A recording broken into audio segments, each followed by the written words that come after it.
Bhagavad Gita 13th chapter క్షేత్రజ్ఞ విభాగయోగంలో 10th శ్లోక. అసక్తిరన విశ్వంగః పుత్రధారా గృహాదిషు నిత్యం చ సమచిత్తత్వం ఇష్టానిష్టోపపత్తిషు. ఏదైతే ఇంతకు ముందు చెప్పినట్టుగా ఇంద్రియాల యొక్క వైరాగ్యం ఉండాలి, అహంకార రహితంగా ఉండాలి, అలాగే జన్మ మృత్యు జరావాది దుఃఖ దోషాలన్నీ కూడా తొలగించుకోవాలంటే మనము శుద్ధంగా ఉండాలి అని చెప్పారు. ఇక్కడ కూడా అది ఎలా వస్తుంది అంటే ఒకటికి ఒకటి తోడైతేనే అది మనకి సులభం అవుతుంది. అందుకే ఇక్కడ అసక్తి రణభిష్వంగ. అసక్తి అసక్తి అంటే ఏంటి? ఆసక్తి లేకుండా ఉండటం. ఆసక్తి దేని మీద ఉండకూడదు అంటే లౌకికమైన వస్తువుల మీద ఉండకూడదు, ఈ భవబంధనాల మీద ఉండకూడదు, ఈ శరీరం మీద కూడా ఉండకూడదు. అలా ఆసక్తి రహితంగా, పైగా దేని మీద? విశ్వ అంగ అంటే ఇక్కడ ప్రతిదాని మీద కూడా దేనికి ఆ మమతారాహిత్యంగా ఉండాల్సిన స్థితిలో నువ్వు ఉండకుండా వెళ్ళిపోవటానికి కారణం ఏంటంటే ఏదో ఒక రాగం ఉంటుంది, ఒక కోరిక ఉంటుంది. ఈ మక్కువ కారణంగా ఏమవుతుంది అంటే దాన్ని వీడివి నువ్వు ఉండలేని స్థితిలోకి వెళ్ళిపోతూ ఉంటావు. అందుకే ఇక్కడ ఆసక్తి అన్నది దేని మీద ఉండకూడదు, మమతారాహిత్యాలలాగా ఉండాలి. అందుకే అనవిశ్వంగ. దాని అంగాలు అన్నవి ఏంటి అంటే ఇవన్నీ ఉన్నాయి అంటే నీకు అది రాగం వదలటానికి కుదరదు. ఇంకా ఇంకా భవబంధనాల్లో చిక్కుకుంటూ పోతూ ఉంటావు. లాలస అంటారు. అందుకే ఇవన్నీ కూడా మమత రహితంగా ఉండాలి. ఇప్పుడు మమత రహితంగా ఉండాలంటే అందరి మీద ద్వేషం పెంచేసుకుని అన్నిటి మీద అయిష్టంగా ఉండమని కాదు మళ్ళీ అర్థం. అతిగా ఏది చెయ్యకుండా ఉండాలి. ఆసక్తి పరమాత్మ మీద ఉండాలి. అన్నీ పరమాత్మ స్వరూపాలుగా ఉన్నప్పుడు నువ్వు వస్తువు మీద ఉండట్లేదు, ఆ పరమాత్మ తత్వం మీద ఉంటున్నావు. తత్వం మీద ఉండాలి, ఆ పరమాత్మ మీద ఉండాలి, ఈ వీటి మీద ఉండకూడదు. ఇవన్నీ కూడా కాలానుగుణంగా వెళ్ళిపోయేవి. అందుకే ఇంతకుముందు శ్లోకాలో జన్మ మృత్యు జరా వ్యాధి అన్నాడు. అవన్నీ ఏం చేస్తాయి? ఈ మమత ఆసక్తుల కారణంగా నీకు దుఃఖాలే వస్తాయి. ఇవి మళ్ళీ కొని తెచ్చుకున్నట్టుగా, అది ఉన్న దుఃఖం కాదు, నువ్వు కొని తెచ్చుకుంటున్నావు. ఇటువంటివన్నీ పెంచుకోవటం వల్ల నాకు బాగా ఇష్టమైన వస్తువు నాకు దూరం అవుతే బాధ అనిపిస్తుంది. పైగా ఆ బాధకి కృంగిపోయి అయిపోతూ ఉంటాను. ఏదన్నా అలానుగుణంగా వెళ్ళిపోవాలి, నేను వెళ్ళిపోవాల్సిందే. అలా అని చెప్పి ఏది పోయినా దాన్ని మళ్ళీ నేను ఆనందంగా అంటే బాధ వస్తుంది, సంతోషం వస్తుంది, కానీ ఆ స్థితిలో అది అనుభవిస్తున్న ఆ క్షణంలో తర్వాత దాన్ని అధిగమించటం నేర్చుకోవాలి. దాన్ని పట్టుకుని ఉండటం కాకుండా వదలటం నేర్చుకోవాలి. అందుకే అసక్తిరన విశ్వంగ అని చెప్పి పుత్ర దార గృహాదిషు. ఈ మమత ఆసక్తి అసలు దేని మీద ఉంటుంది? పుత్రధార గృహాధీషు. పుత్రధార అంటే అర్థం ఏంటంటే పిల్లలు. అలాగే ఈ పిల్లలకి కారణం ఏంటి? భార్య, లేకపోతే భర్తకైతే భార్య, భార్యకైతే భర్త. మళ్ళీ వీళ్ళందరూ అంటే ఇప్పుడు వివాహం అయిందంటే గృహస్థుడు అయ్యాడు అంట, ఒక ఇంటివాడు అయ్యాడు అంటే ఇంటినా చేసుకుంది అమ్మాయినా అంటే వీళ్ళిద్దరు కలిసి ఉండటానికి ఒక ఇల్లు కావాలి కదా. అందుకే ఇక్కడ గృహం మీద, అందుకే గృహ ఆదేశం అంటే ఇంకా గృహం మొదలుకొని ఇంట్లోకి ఫ్రిడ్జ్ అని, టీవీ అని, వస్తువులని, బంగారం అని, ఇంట్లో ఉన్న మనుషులకని, వీళ్ళకని, వాళ్ళకని, మళ్ళీ నాకు వాహనాల రూపంలో అంటే ఒక్క ఇల్లు ఏదైతే ఒక్క వివాహం అన్న బంధంలోకి వెళ్ళిపోయిన తర్వాత వివాహం చేసుకోవద్దని చెప్పట్లా, కానీ ఆ మమత అన్నది నీకేం చేస్తుంది అంటే ఒక ముడిపడింది. ఆ ముడిపడిన తర్వాత మళ్ళీ పిల్లలు వచ్చారు, మళ్ళీ వాళ్ళ కోసం కొన్ని వాళ్ళ కోరికలు, నా కోరిక వాళ్ళ కోరిక మళ్ళీ అంటే ఇలా ఇలా ఇలా పెరిగిపోతూనే ఉంటాయి. అందుకే ఆది అని చెప్పారు. దానికి అంతం లేకుండా వెళ్ళిపోతూ ఉంటుంది. ఇక్కడ పిల్లల మీద ఆసక్తి లేకుండా ఉండమని చెప్పలా, కానీ భార్య కానీ పిల్లలు కానీ లేకపోతే ఇల్లు అంటే అవసరానికి ఎంత కావాలో అంతా పరిమితిలో ఉండాలి. పరిమితికి మించి మళ్ళీ నువ్వు అత్యాశకి పోకుండా, ఇప్పుడు ఆహార విషయంలో కానీ దేని విషయంలో అయినా కానీ పరిమితిలో ఉంటూ ఉంటే ఆరోగ్యంగా ఉంటావు, అటు మానసికంగా శారీరకంగా కూడా.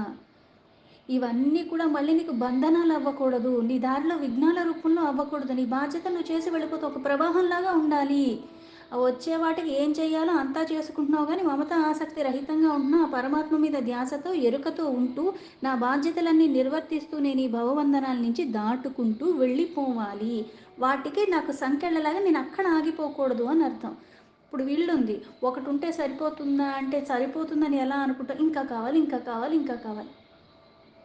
ఎన్ని వి ఎన్ని కావాలి? ఎంత కావాలి? పోనీ ఇవన్నీ నేనంటే నా పిల్లలు బావుండాలి కదా! అని అనిపిస్తుంది. తప్పులేదు. వాళ్ళకి సమకూర్చడంలో తప్పు లేదు గానీ, వాడు అసమర్థతగా అయ్యి అన్నీ నేనే ఇచ్చి వాడు జల్సా చేయటానికి కాదు. ఎందుకంటే వాడు వృద్ధి చెందాలి అన్నా సరే, వాడు మళ్ళీ సద్మార్గంలో వెళ్ళాలి. వాళ్ళు ఎంత చేయాలో అంతా చేసుకుంటూ వెళ్ళిపోతేనే జ్ఞాన వికసన జరుగుతుంది. బాధ్యత ఉంటుంది, అన్నీ ఉంటుంది గానీ, ప్రతీదీ పరిమితిలో పెట్టి అతిగా వాళ్ళకి మనం ఏదీ చెయ్యక్కర్లేదు. ఇవన్నీ మళ్ళీ మమతను పెంచుకుంటూ వెళ్ళిపోతున్నాయి. అందుకని చాలా జాగ్రత్తగా ఉండాలి. ఇవన్నీ కూడా భవబంధనాల్లో నిన్ను బంధించేలాగా అయిపోతూ ఉంటాయి. నిత్యం చ సమచిత్తత్వం. నిత్యం అంటే ఎప్పుడు, ఎల్లప్పుడూ. 24 గంటలు 365 రోజులు. అది ఆదివారం కాదు, సోమవారం ఏ రోజైనా సరే ఒకటే. అందుకే నిత్యం చ సమచిత్తత్వం. ఎప్పుడు ఏముండాలి? ఇవన్నీ నీకు కలగకుండా ఉండాలి అంటే, ఆ వైరాగ్యం అన్నది నీకు స్థిరంగా ఉండాలి అంటే, ఆ ఇంద్రియాలన్నీ నీ ఆధీనంలో ఉండాలి అంటే, ఈ మాయామోహాలు నువ్వు వీడాలి. ఇవి వీడాలంటే నిత్యం ఎలా ఉండాలి? సమచిత్తత్వం అంటే ఆ చిత్తము. ఎలా ఉండాలి? సమభావంతో, సమదృష్టితో అని ముందు మనకి చెప్పినట్టుగా అన్నీ సమానంగా తీసుకోవాలి. అటు దుఃఖం వచ్చినా అలాగే తీసుకుంటావు, సంతోషం ఆ క్షణంలో కాస్త బాధ ఎక్కువవుతుంది, తర్వాత దాన్ని పక్కన పెట్టేసి నేను ఇంకేం చేయాలి, దీన్ని తొలగించుకోవాలని ప్రయత్నం చేస్తాను. ఇప్పుడు దెబ్బ తగిలింది, నాకు తగిలిందని కూర్చుని నేను గంటల తరబడి, రోజుల తరబడి ఏడిస్తే అదేమన్నా పోతుందా? లేదు కదా! దానికి ఏం చేయాలి? మందు రాసో లేకపోతే అటువంటి వైద్యం దానికి ఇస్తూ శరీరానికి మళ్ళీ దీనివల్ల మళ్ళీ ఏదన్నా వస్తుందేమో. కొన్ని కొన్ని ఇప్పుడు మనకు బాగా ఆపరేషన్ అయినట్టు ఏదో కోసి ఇలా కుట్లు పడి ఇవన్నీ ఉన్నప్పుడు ఏం చేస్తాం? సీమ్ పట్టకుండా తింటూ ఉంటాం.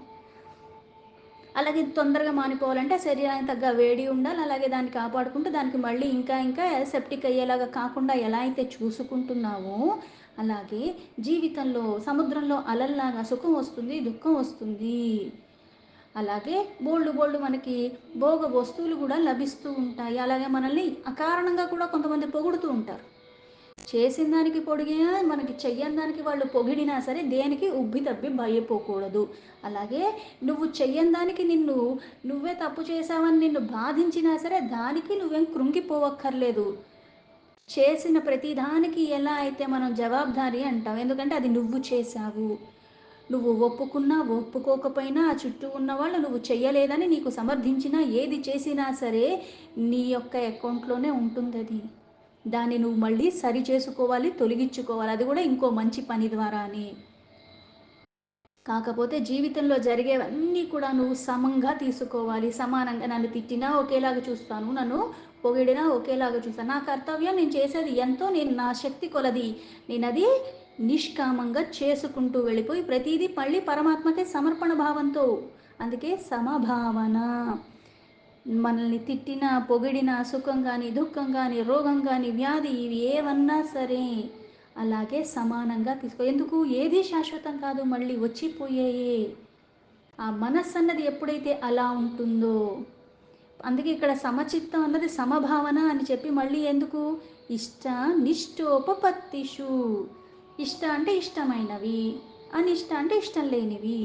మనకి ఇష్టమైన వాళ్ళ పట్ల కాస్త ఎక్కువగా వాళ్ళకి అన్నీ చేసి వాళ్ళు ఏది చెప్పినా మనకి నచ్చుతుంది.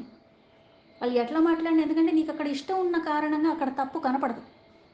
మనకి ఇష్టం లేని వాళ్ళు ఉన్నప్పుడు ఏమవుతుంది? భూతద్దంలో చూసినప్పుడు కూర్చున్నా తప్పే, నుంచున్నా తప్పే, ఏది మాట్లాడినా ఎందుకు అలా భూతద్దంలో కనిపిస్తుందంటే నీకు అక్కడ అయిష్టం ఉంది కాబట్టి.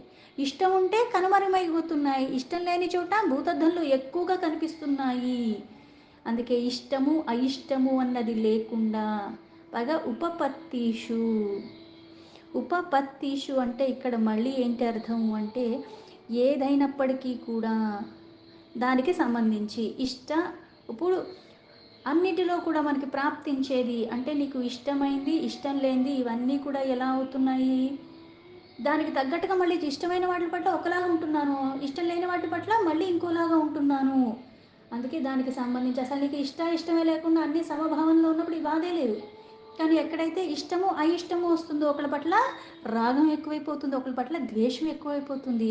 వాళ్ళని ద్వేష కారణంగా నేను బాధించేస్తూ ఉంటాను. శారీరకంగా అక్కర్లేదు, మానసికంగా, మాటల రూపంలో. పైగా వాళ్ళు సుఖంగా ఉండాలన్న ఆలోచన కూడా నాకు రాదు. ఈ యొక్క కారణం చేత అందుకే ఇవన్నీ కూడా వికారాలు పెంచేవి. సమచిత్తము ఉంటే అన్నీ నీకు ఎప్పుడూ కూడా సమభావంతోనే నువ్వు చూసుకుంటూ దాన్ని నువ్వు నీ నిగ్రహణలోనే ఉంచుకుంటావు. అవి మళ్ళీ వికారాలు పెంచేలాగా ఉండదు. శ్లోకానికి యథాతథ మీనింగ్ తీసుకుంటే అసక్తిరన విశ్వంగ పుత్రధార గృహాదిషు నిత్యం చ సమచిత్తత్వం ఇష్టానిష్టోపపత్తిషు. భార్య, పిల్లలు, ఇల్లు, సంపద, వీటివన్నిటి మీద మమత ఆసక్తి లేకుండా ఉండటం, ఇష్ట అయిష్ట వస్తు ప్రాప్తి వలన కూడా ఎటువంటి మనోవికారాలకి లోబడకుండా ఎప్పుడూ సమభావనలో ఉండగలగటము. భార్య సంతానం, ఇప్పుడు భార్య సంతానం అంటే నిజంగా మనం గమనించుకుంటూ ఉంటే మనకి ఎప్పుడూ అంత ఇష్టమే ఉండదు ఎవరి మీదైనా సరే. తల్లిదండ్రుల మీద చాలా ఇష్టం ఉంటుంది ఎప్పుడు నీకు యవ్వనం వచ్చేంత వరకు. తర్వాత ఏమవుతుంది, అవసరానికి వాళ్ళు మనకి ఇచ్చేవాళ్ళగా ఏటీఎం మెషిన్ లాగా చూసుకుంటాను తప్పితే నిజంగా ఆప్యాయత ఉంటుంది. చిన్నప్పుడైతే అమ్మ లేకుండా ఉండలేను, అమ్మ ఇది పెట్టు, అమ్మ అది కావాలని అడుగుతావు. కొంచెం వయసులోకి వచ్చిన తర్వాత ఎందుకు ఇయ్యవు, ఎందుకు పెట్టావు అని అడుగుతావు. అదే నేను, అదే అమ్మా నాన్న. మళ్ళీ ఇంకొంచెం అయ్యాక ఏం చేస్తాం, నువ్వు చెప్పక్కర్లేదు నాకు తెలిసి ఏం చేయాలో అని చెప్తాను. ఇంకొంచెం వయసు అయ్యాక వాళ్ళు మన మీద ఆధారపడి ఉంటారు. ఇయ్యేందుకు అడుగుతున్నావు, ఇయ్యేందుకు చేస్తున్నావు, ఇచ్చింది తీసుకో అంట. అంటే ఇక్కడ మళ్ళీ అంటే ఆ తల్లిదండ్రులే ఒక వయసులో బాగా ఇష్టం ఉన్నారు, తర్వాత తర్వాత అది పోయింది. మళ్ళీ ఇప్పుడు వివాహ వయసు వచ్చింది, అప్పుడు ఏమవుతుంది, ఆ అమ్మాయిని ఎవరినైతే చేసుకుంటున్నానో లేకపోతే ఆయన ఎవరినైతే నేను నా జీవితంలోకి తెచ్చుకుంటున్నానో వాళ్ళ మీద చాలా ఆసక్తి ఉంటుంది. వాళ్ళు మన సర్వస్వం ఇంకా ఇదే అని అనుకుంటాం. ఎప్పుడు పిల్లలు పుట్టినంత వరకు. తర్వాత పిల్లలు పుట్టిన కొంతకాలం వరకు ఇది నా కుటుంబం, నా కుటుంబం అని ఉంటుంది, నా పిల్లలు, నా భార్య. కాలానుగుణంగా అయిపోయిన తర్వాత మళ్ళీ బాధ్యతల్లో పడిపోతున్నాం. తర్వాత ఏమవుతుంది, ఇప్పుడు నేను వస్తువులు సమకూర్చాలంటాను, వివాహం అయిన కొత్తలో ఉన్నట్టుగా భార్య మీద కానీ భర్త మీద కానీ ఒక 4-5 ఏళ్ళు పోయిన తర్వాత అంత ఉండదు. పిల్లలు కూడా అలాగే ఎదుగుతూ ఉంటే మనకి పిల్లల మీద వ్యామోహం పెరిగిపోతూ ఉంటుంది. వాడు కూడా నేనేం చేశాను, కొంచెం చిన్నగా ఉన్నప్పుడు ఎలా అయితే అమ్మా నాన్న అంటూ తిరిగాను, అలాగే కొంచెం వీడు కూడా పెరిగేటప్పటికి ఏమవుతుంది, వాడు నా పట్ల అలాగే వ్యవహరిస్తూ ఉన్నాడు. సంతతధారగా ఒక సైకిల్ లాగా ఇదే జరుగుతూ ఉంటుంది. జీవితంలో కొన్ని కొన్ని నిజంగా ఇప్పుడు పుట్టినవాడికి ఎప్పటికీ నాకు భార్య కావాలని అనిపించదే వాడికి, లేదే. అంటే ఒక కాలం వచ్చేటప్పటికి ఒక స్థితికి నువ్వు మారేటప్పటికి కొన్ని కొన్ని కోరికలు కలుగుతున్నాయి, కొన్ని కొన్ని వాటికి నువ్వు వ్యామోహాలకి లోబడుతున్నావు, కొన్ని బాగా అనిపిస్తూ ఉంటాయి. కళల ప్రపంచంలాగా, రంగుల ప్రపంచంలాగా, ఆహా ఊహాలోకంలో ఉంటూ ఉంటాం. వాస్తవం అర్థమయ్యేసరికి కొన్ని చేయి జారిపోవచ్చు, లేకపోతే ఇంకా మళ్ళీ మార్చుకోవటానికి చేర్చుకోవటానికి కూడా ఇంక ఏమీ మిగలక కూడా పోవచ్చు. ఇవన్నీ తప్పు కాదు, కాకపోతే నువ్వు అతిగా ఏది చెయ్యకూడదు. అనవసరమైన వ్యామోహాలు కలగకుండా నీ బాధ్యత పట్ల, నీకున్న బంధనాల పట్ల నువ్వు సరిగ్గా ఉండు, ధర్మంగా ఉండు, తప్పే లేదు. మళ్ళీ ఇక్కడ భార్య సంతతి మళ్ళీ నా పిల్లలే బాగుండాలి కానీ నా అక్క పిల్లలు కానీ నా తమ్ముడు పిల్లలు కానీ ఇంకెవరి పిల్లలు కానీ వీళ్ళతో వాళ్ళకి పోటీ ఏంటి అన్నట్టు ఇట్లాంటివి రాకుండా ఉండగలగటము. ఇప్పుడు నేను చేసినవన్నీ నా పిల్లలు చేయాలని లేదు, మా అమ్మ నాన్న చేసినవన్నీ నేను చేయలేదు కదా. వాళ్ళకి కొన్ని బాగా వచ్చిండొచ్చు, నాకు రావు. అలాగే నాకు వచ్చినవన్నీ నా పిల్లలకి రావాలని లేదు. అలా అని పక్కింటోళ్ళకి ఎదురింటోళ్ళకి అందరితో చూసుకుని వాళ్ళు అవి చేస్తున్నారు ఇవి చేస్తున్నారు మా వాడు ఇంకా గొప్పగా ఉండాలనుకోవటం తప్పు. వాడికి ఏది రాసిందో, వాడు ఎంత కష్టపడగలడో, వాడు ఎంతైతే చెయ్యగలడో, వాడికి ఏది ఇష్టం ఉందో అదే వాడు చేస్తాడు. అంతేగాని అందరూ చేసేది చెయ్యమని నేను చెప్పలేను, అలా అని వాడు చేసేది ఆపేయమని నేను చెప్పలేను. నేను చెప్పినంత మాత్రాన మానేస్తాడా, మళ్ళీ ఇక్కడ నాకేమొస్తుంది, నేను చెప్పింది వాడు వినట్లేదు కాబట్టి నాకు కోపం వస్తుంది. అంటే ఇక్కడ ఇవన్నీ నీకు మళ్ళీ వ్యామోహాలు తీసుకొస్తాయి, వికారాలు తీసుకొస్తాయి. అందుకని భార్య కానీ సంతానం విషయంలో కానీ ఇల్లు కానీ సంపదలు కానీ పదవులు కానీ అవసరానికి ఉంటే పర్వాలేదు కానీ దాన్ని అనవసరమైన వ్యామోహాలకి నువ్వు బానిసగా మారకు. బతకటానికి ఏది కావాలో అది కావాలి, తప్పులేదు. కానీ ఇవన్నీ నాకు వదిలిపెట్టలేని ఆ స్థితికి ఉండకూడదు. ఏది ఉంటే అది మహాప్రసాదము. అందుకే ఇష్ట అయిష్ట సుఖము దుఃఖము ఇవి ద్వంద్వాలు. సమత్వభావం ఉన్నప్పుడు నా జీవితంలో ఏది జరిగినా ఆ క్షణం బాధ అనిపిస్తుంది. వెంటనే అది మర్చిపోతాను. ఎందుకు? ఏమో నాకిది మంచిది కాబట్టి పరమాత్మ ఇలా చేశాడు. అందుకే ఇది నాకు ఇచ్చాడు.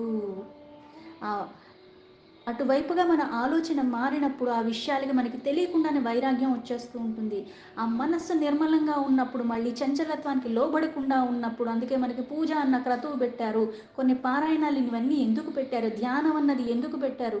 కళ్ళు మూసుకుని ధ్యానంలో కూర్చుంటే నాకు ఇవన్నీ సమభావ స్థితి, ఈ వికారాలు ఉన్నప్పుడు నేను చెయ్యగలనా? అవయవాలు ఒక దగ్గర పెట్టినంత మాత్రాన నేను ధ్యానంలో ఉన్నట్టు అవుతుందా? ఆ దేవుడి మీద నిలుస్తుందా నాకు? లేదు. కళ్ళు మూసిన వెంటనే ఒక స్క్రీన్ ప్లే నడుస్తూ ఉంటుంది. స్లైడ్ షో లాగా నడుస్తూ ఉంటుంది. పనికిమాలిన విషయాలను అప్పుడే గుర్తొస్తూ ఉంటాయి. ఆ మనస్సు ఎందుకంటే అదుపులో ఉండదు. అంటే చంచలత్వానికి లోబడిపోయింది. ఇవన్నీ నువ్వు అధిగమించగలిగితే ఆ మనస్సు నీ ఆధీనంలో ఉంటుంది. అందుకే ఇక్కడ ప్రతీదీ ఈ శరీరంలో ఎలా అయితే కాళ్ళు, చేతులు ఉన్నాయి, ముక్కు, మూతి అన్నీ ఉన్నాయి. ఎలా అయితే జ్ఞానేంద్రియాలు, కర్మేంద్రియాలు, మనస్సు 24 తత్వాలతో ఉన్నది. అన్నీ అదుపులో చేసుకోవాలి క్రమేణా. వస్తువు మీద కానీ, ఒక మనిషి మీద కానీ, దేని మీద కూడా మనం వ్యామోహాలతో ఉండకూడదు. ఆ వ్యామోహాల కారణంగా ఏమవుతుంది అంటే ఇంకా ఇంకా వికారాలు పెంచుకుంటున్నాను. ఈ శరీరాన్ని పోషించుకోవటానికి ఒక పని చేయాలి, తప్పులేదు. ఆ పని చేసి ఎంతైతే తెచ్చుకున్నానో నేను సరిపెట్టు అంతేగాని మళ్ళీ ఇక్కడ నాకే కాకుండా నా పిల్లలకి, నా ముని మనవలకి కావాల్సినంత నేను అంత దాచిపెట్టుకుంటాను. దానం చేయను, ధర్మం చేయను. నాకు రేపటికేదో పనికొస్తుంది, అప్పటికేదో పనికొస్తుంది. ఇలాగే దాచుకున్న వాళ్ళు చాలామంది ఉన్నారు. కొన్ని కొన్ని నోట్లు ఎత్తేసినప్పుడు ఏమైంది? అవి ఏం చేయాలో తెలియకుండా చాలామంది ఇబ్బంది పడ్డారు. పరిమితికి నిజంగా రేపొద్దున పిల్లలకి ఫీజు కావాలి, ఇంకోటి కావాలి, లేకపోతే ఇంకోటి ఏదో అత్యవసరమైన ఖర్చు వస్తుంది. ఉంచుకోవటంలో తప్పు లేదు. కానీ ఉన్నాయి కదా అని విచ్చలవిడితనం లేకుండా ప్రతిదాన్ని నియంత్రించటం నేర్చుకో. ఈ శరీరాన్ని పోషించుకోవటానికి ఈ శరీరాన్ని నేను వినియోగించుకోవాలంటే దీన్ని నేను ఆరోగ్యంగా ఉంచుకోవాలి. ఆరోగ్యంగా ఉంచుకోవటానికి ఎంత కావాలో అంతా చేయాలి. నిరంతరం ఆరాటం అన్నది ఈ భోగాల్ని సంపాదించుకోవటం కాదు. బ్రతకటమే సర్వస్వం కాదు. ఆ మమకారాన్ని వీడి నా బాధ్యతను కరెక్ట్గా నేను చెయ్యగలిగేలాగా ఉండాలి. మళ్ళీ వికారాలు రాకుండా ఉండేలాగా. అలా నేను ఉండగలిగేలాగా ఉంటేనే సార్థకం వైపుగా నా పయనం ఉంటుంది. కొన్ని కొన్ని వస్తువులు ఇప్పుడు నా కోరిక కలిగిందా నాకు ఇప్పుడే కావాలన్నట్టుగా నేను ఉండకూడదు. ఆలస్యం అవుతుంది. అయితే ఏమవుతుంది? చచ్చిపోతామా? గాలి పీల్చకపోతేనే చచ్చిపోతాం. ఇల్లు పాతదయిపోయిందని, లేకపోతే ఇంట్లో ఫర్నిచర్ పాతదయిపోయిందని మార్చేయటాలు, లేకపోతే ఇప్పుడు ట్రెండ్ ఇది కాదని మార్చేటి ఇవన్నీ ఎందుకు చేస్తున్నాము? అంటే మనకి బాధ్యత ఏంటి? బాధ ఏంటి? ఇవి కూడా లేని వాళ్ళు ఉన్నారు. నాకు ఉన్నాయి కదా అని ఎప్పటికప్పుడు కొత్త కొత్తయి తీసేసుకుని, మళ్ళీ ఇవి నేను ఎవరికో ఇచ్చేసి నేను దానం చేశానంటే దానం ఎందుకవుతుంది? నీకు అవసరం లేనిది ఇంకొకడికి ఇచ్చి నువ్వు దానం అని ఎలా అంటావు? వాడికి అవసరమైంది ఇచ్చి నువ్వు దానం అనాలి. పైగా వాడికి ఇచ్చేది కూడా శ్రేష్టమైనది ఇవ్వాలి. తాత్కాలికమైన సంతోషం కోసము బాధలు కొని తెచ్చుకోకూడదు. ఏది శాశ్వతమో జ్ఞానం శాశ్వతము. పరిమితిలో నువ్వుండాలి. అపరిమితంగా ఉన్న ఆ పరమాత్మ వైపుగా నీ పయనం ఉండాలి. ఇవన్నీ ఎందుకు అంటే మళ్ళీ ఆసక్తి ఏం చేస్తుంది? బాధకి కారణమవుతుంది. కొంతమంది ఎలా ఉంటుందంటే ఆస్తి కావాలి. దానివల్ల నేను ఎంత బాధించినా పర్లేదు తల్లైనా, తండ్రైనా ఎవరైనా సరే వాళ్ళు ఎటు పోతే నాకెందుకు? నా ఆస్తి నాకు కావాలి. నా ధనం నాకు కావాలి. ఎందుకు అంటే ఇవి ఉంటే రేపు నేను బాగుంటాను. ఇవి నా అవసరాలకు ఉంటాయి. అంటే ఆలోచన అలా వెళ్ళిపోతుంది. నేను ఇవన్నీ పట్టుకుని నేను వెళ్తానా? ఉండటానికి కావాలి, తినటానికి కావాలి. నీకు ఎన్ని అవసరాలున్నా అన్ని తీర్చుకోవటానికి తప్పే లేదు. ఉంచుకోవటంలో అస్సలు తప్పే లేదు. సంపాదించింది అందుకే. పైగా సంపాదించకపోతే నేను సంపాదించట్లేదు నాకెవరు దానం చెయ్యరు. అది కూడా పర్వాలేదు. కానీ నేనేదో చేస్తున్నా, నా దగ్గర ఏదో ఉందని పక్కనోళ్ళు మళ్ళీ చులకన చేసే విధానంగా నా ఆలోచనలు ఉండకూడదు. వ్యామోహాలు ఉండకూడదు. ఒకళ్ళ మీద బాగా ఇష్టం ఉన్నప్పుడు ఏం చేస్తుందంటే వాళ్ళ కోసం ఏదైనా చేయటానికి నేను మళ్ళీ సిద్ధపడిపోతూ ఉంటాను. అందుకే ఇయన్నీ అనురాగాలు అంటారు. ఆ రాగం ఎలా ఉందంటే వినిపిస్తానే ఉంది అన్నట్టు ఇవి నిన్ను లాక్కెళ్ళిపోతూనే ఉంటాయి. దుఃఖాలు రెట్టింపు చేసేస్తూ ఉంటాయి. అందుకని తీవ్రంగా దేని మీద కానీ ఒక వస్తువు కానీ, ఒక బంధం కానీ దేని మీద పెట్టుకోకూడదు. వాస్తవాన్ని తెలుసుకోవాలి. ప్రేమగా ఉండాలి. ఎవరి మీద? చరాచర జీవరాశుల పట్ల ఉండాలి. ఎందుకంటే ప్రతిదానికి మూలం పరమాత్మ. అందుకే ఒక పరిధిలో, లిమిట్‌లో ఉండటం నేర్చుకోవాలి. అందుకే క్రమేణా ఇప్పుడు సాధనలోకి ముందుకు వెళుతున్నావు. జ్ఞానం వైపుగా నీ పైన ఆధ్యాత్మిక చింతన వస్తుందంటే అర్థం ఏమిటి అంటే ముందుగా ఏం చేస్తారు? నియమాలు. ఆ నియమాలన్నవేంటి? ఆహారం దగ్గర నుంచి, నిద్ర దగ్గర నుంచి, అలాగే నేను తినేది ఎంత పరిమితిలో తినాలి. ఏ వ్యక్తి అయినా సరే క్రియలు గానీ, ఘటనలు గానీ, పదార్థాలు గానీ, కొన్ని వాటి వల్ల సంపర్కం గానీ, ఆ సంయోగం లేకపోతే అటు వియోగం వల్ల మనలో అలజడి రేగకుండా ఉండేలాగా ఉండాలి నేను. హద్దు దాటుతూ ఉంటే నేను మళ్ళీ నన్ను నేను సరిదిద్దుకునేలాగా, అంటే ఎవరో వచ్చి నన్ను సరిదిద్దరు. ఇది నేను ఎప్పుడైతే అలవర్చుకుంటూ ఉంటానో, అందుకే మనకి సులభమైపోతుంటుంది. మొదట్లో ఏదైనా సరే చాలా కష్టంగా ఉంటుంది. సమభావంగా ఉండటం అన్నది అనుకోవటం చాలా తేలిగ్గా ఉంటుంది, కానీ దాన్ని ఆచరణలో పెట్టడం చాలా కష్టము. అతిగా తిన్నా కూడా ఎలా అయితే మనకు అరగదు. ఆహార విషయంలోనే ఇలా ఉన్నప్పుడు అతిగా ఆలోచనలు కూడా అవి మనకి ప్రమాదాలకి గురి చేస్తాయి. కనిపించనివి, శారీరకంగా ఏదైనా దెబ్బ తగిలినా తొందరగా తగ్గిపోతుంది కానీ మానసికంగా ఏదైనా తగిలిందంటే దాని నుంచి బయటపడటానికి డిప్రెషన్ ఇవన్నీ ఎందుకు వస్తున్నాయి? ఇలాంటి సమభావన, సమచిత్తత్వం లేకపోవటం వల్ల ద్వేషం వస్తుంది, బాధ వస్తుంది, కొన్ని వాటి మీద అతిగా ప్రేమ చూపించేస్తున్నాము. అలా ఉండకుండా ద్వంద్వాలకి అతీతంగా ఉన్న ఆ పరమాత్మను నేను ఎప్పుడైతే చేరాలని ప్రయత్నం చేస్తున్నానో, ఇష్ట అయిష్ట, సుఖం దుఃఖం, లాభం నష్టం ఇవన్నీ కూడా ద్వంద్వాలని అధిగమించాలి. అన్నీ పరిమితిలో ఉండేలాగా నన్ను నేను సిద్ధపరచుకోవాలి. అందుకే సర్వదా ఉన్న నిర్వీకారుడైన సర్వవ్యాపి అయిన పరమాత్మే అన్నిటా ఉన్నాడు. ఇది ఎక్కువ కాదు, అది తక్కువ కాదు. ఇది శ్రేష్టము కాదు, అది మళ్ళీ ద్వేషం పెంచుకునేలాంటిది కూడా కాదు. సర్వము పరమాత్మమయము. ఆ భావన పెంచుకోవటానికి ఇవన్నీ నేను తొలగించుకుని ఉంటేనే అది నాకు సులభం అవుతుంది. లేకపోతే మళ్ళీ దుఃఖప్రాయంగానే ఈ జీవితాన్ని నేను చేసుకుంటాను అన్న వాస్తవాన్ని గ్రహించాలి. దీంతో భగవద్గీత 13th చాప్టర్ క్షేత్ర క్షేత్రజ్ఞ విభాగ యోగంలో 10th శ్లోక సంపూర్ణం.